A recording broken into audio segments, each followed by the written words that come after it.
Hi everyone, and thanks for subscribing to my channel. Today I want to speak about the jobs fair that was held in Dublin today. Now, this was a very interesting jobs fair because it was billed as a jobs fair for refugees, and it was supported by Indeed, who are a multinational employment website based in the United States, and by the United Nations refugee branch that's based here in Pembroke Road in Ballsbridge in Dublin 4. Now, the purpose of this was to offer supports and provide employment for workers who are in here through the international protection system. Now, a big facet of the immigration chaos has been to provide cheap labour. Ireland is a low wage economy where 1 in 5 workers are deemed to be on low pay. But of course, many who claim to stand up for workers are completely ignoring this fact of putting pressure on basic jobs for ordinary people. Now, what's really fascinating with this has been the amount of reports that have been issued around this. As I said, back in 2019, a report was issued by Central Bank looking for more workers. Around 2020, we know all the period of COVID, where quite a number of foreign workers went back to their home countries during that period, during the lockdowns, and that offered an opportunity for Labour to put it up to the big, powerful capital interests in Irish society. But what happened? 2022, we saw a massive influx of Ukrainian refugees with the war in Ukraine. There was 112,000 Ukrainians given PPS numbers. Currently, the estimates there could be 80 to 90,000 Ukrainians still in Ireland.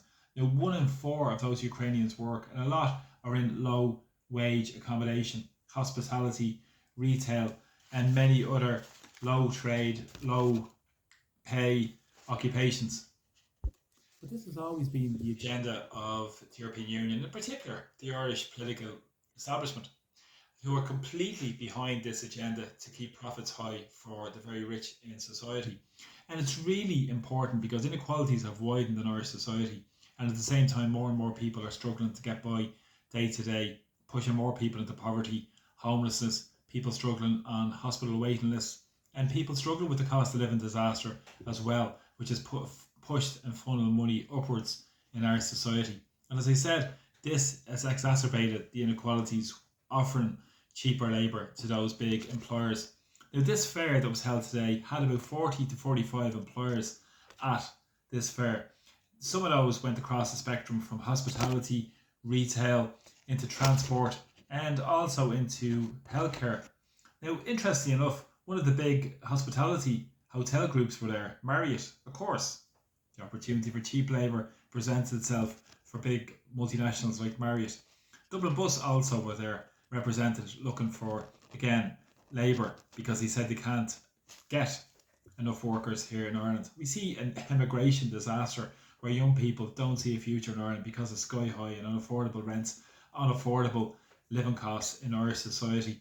But yet, there is plenty of money to force cheaper labour into our society to keep the profits high for many of these companies. Also in retail, we've seen the push by Pennies and Tesco, for instance, who are represented today at this jobs fair.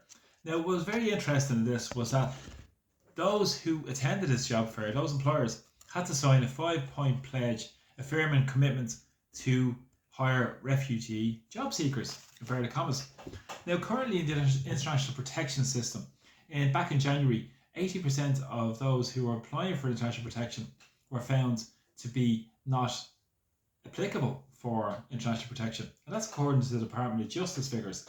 Back in 2024, over 65% of claims were rejected. Currently, there's 33,000 people in the international protection system. And we also see the big employers making money from this. But also what we see, which is fascinating, is those commercial property owners. Many when the accommodation is paid for. Sure, what's not to love? Subsidised employment for those big employers to keep wages repressed.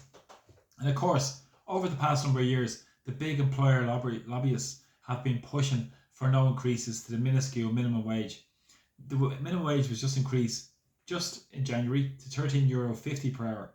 And when you consider the extortionate rents people have to pay, the government solution for this is to build sheds in people's back gardens. But at the same time, people are struggling, and they put more pressure and pushes more pressure on working class people and communities all around our country.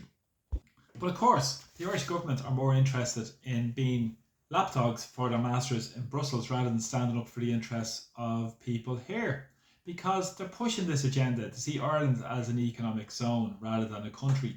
Really, they're pushing this globalist agenda, which is all about making profits for the super rich at the expense of ordinary people who suffer.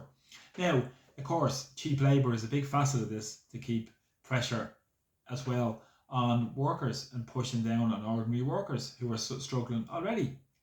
But of course, many who claim to stand up for workers, such as trade unions and some parties, and many more, have been completely ignored this issue and actually have gone on the opposite end of the spectrum and have really betrayed a lot of their so called claims to stand up for the working class. So, really, fundamentally, you need to stand up for the workers that are here. You need to stand up for ordinary people here. That's why there needs to be a proper system in place in terms of the immigration. But of course, we see the work permit system. We already see this year that it will be 15,000 more coming in through international protection. And again, who benefits? Always look at who benefits. The big employers benefit, the globalists benefit, and it's all about the free travel area for many of these workers to be exploited by big employers. This happened at the time of the financial crash, for instance, in terms of the opening up of the European Union and the free movement across the European Union. Now it's free movement essentially wherever you want to come from, because it's all about exacerbating inequalities and benefiting those at the very top of society. So thanks for the support of my videos, really appreciate them. Need to keep speaking about these issues, and again, please press subscribe to my channel because it's absolutely remarkable that more and more of this stuff is happening, but we have to start talking about the issues and connecting the dots to what's going on and call out those who claim to stand up for workers when they're doing the actual opposite, because they're part of the system that benefits the very wealthy and the corrupt establishment. Thanks a lot for the support, really appreciate it. Please press subscribe. Thank you.